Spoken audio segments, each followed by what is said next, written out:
Assalamualaikum warahmatullahi wabarakatuh. Waalaikumsalam warahmatullahi Apa wabarakatuh. kabar teman-teman sekalian? Baik. Ya, kami harap teman-teman sekalian kabarnya baik sekali seperti kita di sini yang kabarnya sangat baik sekali. Kita lagi di mana Mas Abel? Kita di tempat Masjid Agung UIN Sunan Kalijaga Iya, di kita Yogyakarta ini. Yes sir, kita lagi ada di Laboratorium Agama UIN Sunan Kalijaga yang sangat kita cintai ini. Dan kita ini bikin video di tempat penitipan barang. Barangnya pun random, ada tas, ada penitipan baju-baju yang berharga punya mahasiswi UIN di sini. Dan penjaganya pun tidak ada, makanya kita membuat tag di tempat ini. Kita habis ini akan melanjutkan kelas. Nah, sebelum saya dan Zahal ini membuat video ini, kita memastikan tempat ini tuh cukup atau bisa buat tag video. Iya, dan alhamdulillah kita mendapatkan tempat yang sangat estetik ini. Dan oh iya, ini shout out to Mas Riki yang sangat baik karena telah meminjamkan tabletnya untuk kita membuat podcast pada pagi hari ini. Thanks Mas Riki. Untuk perjalanan sendiri gimana Mas Revo tadi? Aman nggak? Aman. Untung aja pas itu berangkat dari Bantul Negeri Timur itu sempat mendung. Nah, itu saya sudah menyiapkan mantel dari bapak saya, sudah disiapkan di jok motor. Tapi pas sewaktu sudah masuk di kota, di daerah mau masuk ke UIN, itu malah panas Mas ya. Aduh, gimana itu? Padahal sudah prepare, sudah dari tadi pagi sudah menyiapkan payung sebelum hujan datang. Padahal hujannya itu pun PHP Mas ya, tidak datang. Yes, kayak gitulah, kayak siapa ya? Memang kayak kadang gitulah cuaca ya, kadang nggak jelas. Untuk sendiri tadi alhamdulillah tidak kena cegatan, karena sekarang Jogja marak cegatan ya teman-teman. Jadi hati-hati, jangan lewat ring road, nggak boleh di jalur cepat. Tapi saya tadi los. Apalagi di Jogja ini masih Mas ya, masih panas-panasnya ini sekarang. Panas-panasnya, masih hujan pun cuma 1 hari 2 hari yang lalu.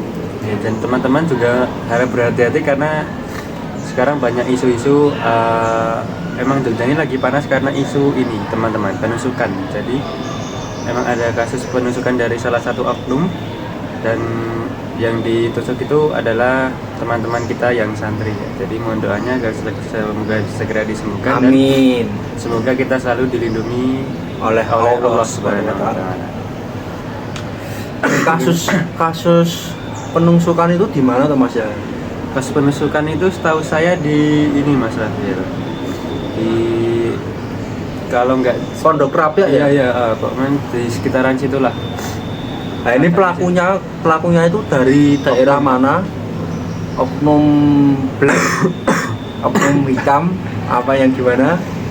Itu kan kalau saya dengar oknum dari teman-teman kita dari itu teman-teman perantauan yang mungkin kurang bertanggung jawab dalam kurang dedikasi dari pendidikan dari sananya ya paling ya. Nggak tahu ini ya. Ya segitulah teman-teman. Kalau komer itu haram tapi masih diminum, ya seperti itu. Jangan minum komer. Kasihan orang tua kalian yang sudah menyelamatkan kalian dari kecil sampai gede, sekarang malah akhirnya minum komer. Komer itu bisa memabukkan, bisa merugikan orang lain, bisa menyeret orang tua kita ke neraka. Itu yang paling ditandai garis bawahi, menyeret orang tua ke neraka. Jauhi komer. Oke teman-teman. Oke, tanpa basa-basi kafe ya. Kafe akhir bulan. Langsung ke intinya, ke tag video ini yaitu tentang sumber hukum yang ada di dalam agama Islam. Dengan temanya sendiri yaitu aspek hukum dalam Islam. Titik 2 sumber hukum Islam. Jadi langsung aja Mas Rafael. Hukum Islam memang menjadi bagian penting dalam kehidupan kita sebagai umat Islam, Mas Jal. Bagian penting dalam kehidupan kita sebagai umat Muslim.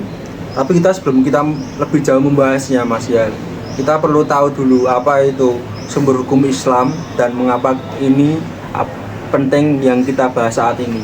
Nah iya, setuju banget Mas Rafael. Sebagai umat Islam, hukum yang kita anut itu mempunyai dasar dan sumber yang sangat kuat, karena kita juga mempunyai sumber utama yaitu Al-Quran dan hadis ya teman-teman, yang nanti akan kita bahas selanjutnya. Kalau begitu kita mulai saja dari sumber hukum yang pertama yang sudah saya sebutkan barusan, yaitu Al-Quran. Al-Quran itu yang kita tahu adalah kitab suci dari umat Islam yang diturunkan dari Allah SWT, yang melalui Nabi Muhammad, dan sebelum diturunkan dari Allah itu melalui malaikat Jibril. Al-Quran ini bukan hanya sebagai panduan ibadah, tapi juga panduan hidup kita sehari-hari kita.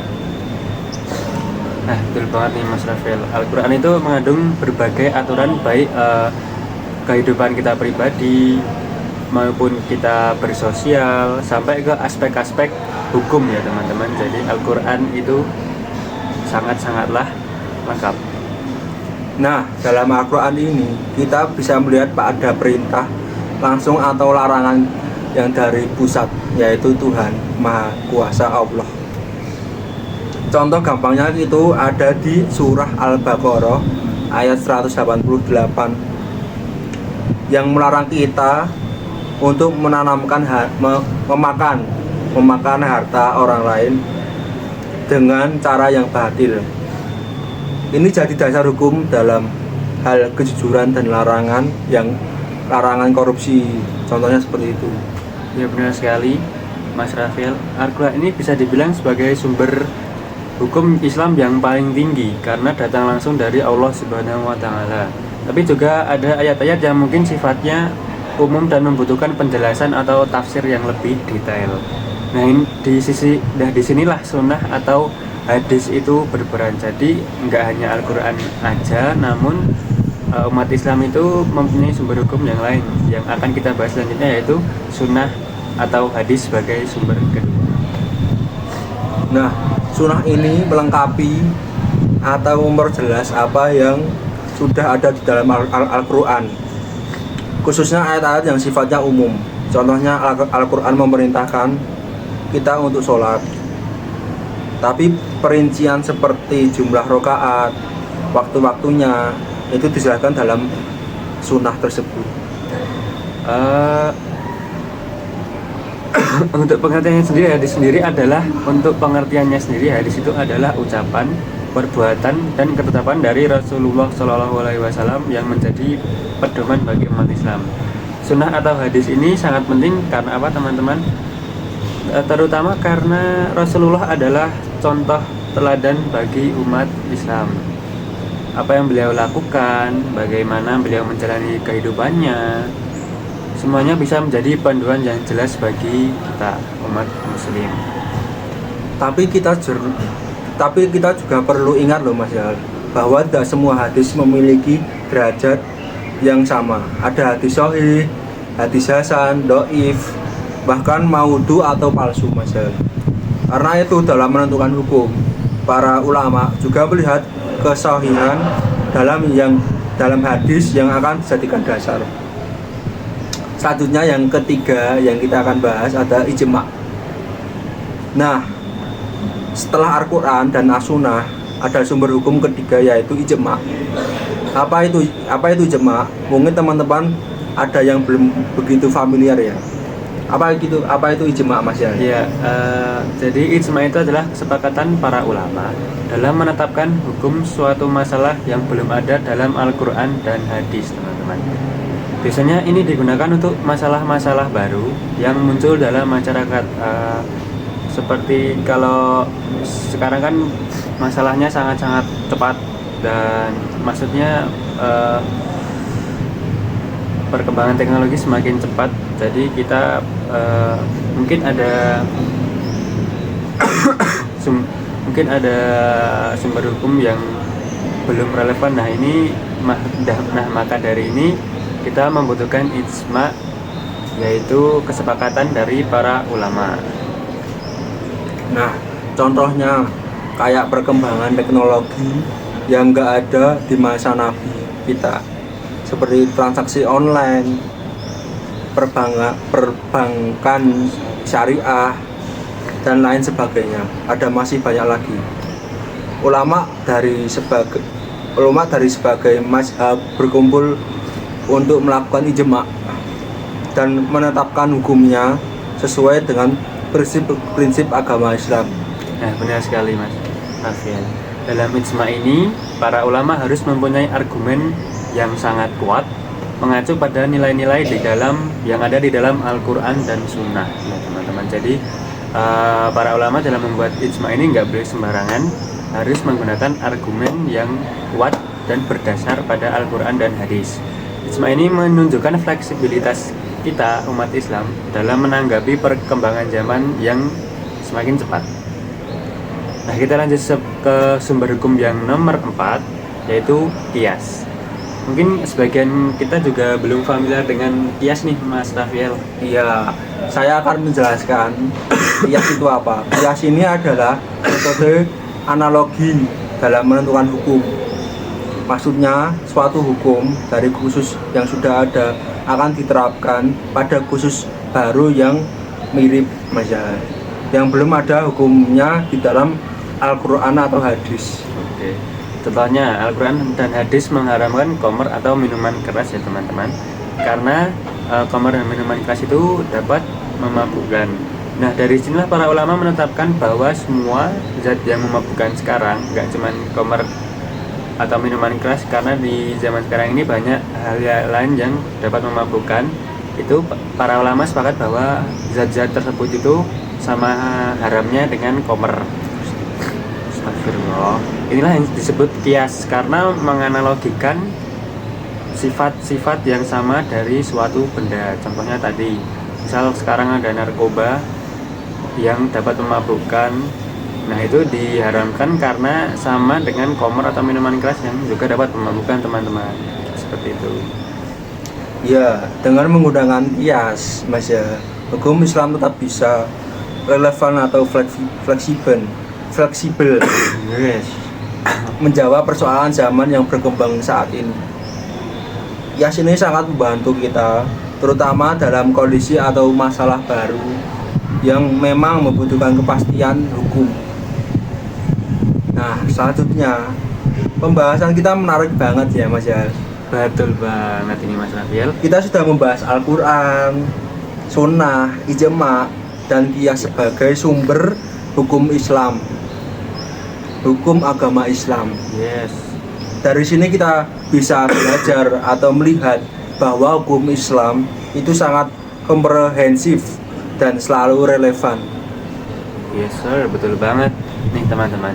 Semoga pembahasan kita hari ini bisa membantu teman-teman sekalian untuk memahami apa aja sumber hukum Islam yang udah kita sebutkan tadi ya teman-teman. Ada Al-Quran, Sunnah hadis, ijma dan qiyas. Yes. Oke. Jangan lupa teman-teman untuk karena kan tadi sumber hukum Islam. Nah, kita sebagai agama Islam harus mengikuti dan mematuhi sumber hukum tersebut.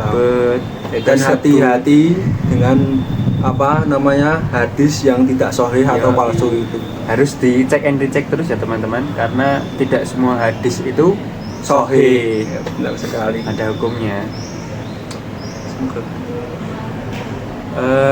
Semoga kita juga dapat lebih paham bagaimana Al-Quran, Sunnah, Ijma, dan qiyas ini menjadi dasar dalam kehidupan kita sehari-hari. Oke, amin. Insya Allah, kalau teman-teman punya pertanyaan atau yang kurang tahu yang kita bahas tadi, bisa bertanyakan kita di lain waktu. Ya, dan jangan ragu untuk komen atau Yes, subscribe, komen ya teman-teman. Jangan lupa pencet tombol merah-merah itunya dan nyalakan nanti. Oke, terima kasih sudah mendengarkan podcast kita pada hari ini yang sangat santai dan rileks teman-teman mengenai sumber hukum Islam. Jangan lupa untuk terus belajar dan memperdalam ilmunya tentang mengenai agama Islam, karena kita sebagai umat Islam harus terus belajar sampai akhir hayat. Mohon maaf apabila kurangnya dan Kekurangan dan kekurangan kesalahan. kita. Namanya juga manusia ya Mas ya. Yes, kalau kekurangan dan kesalahan itu datangnya dari kita dan kebenaran itu datangnya dari Allah SWT. Yes. Cukup sekian dari kami. Wassalamualaikum warahmatullahi wabarakatuh. Dadah.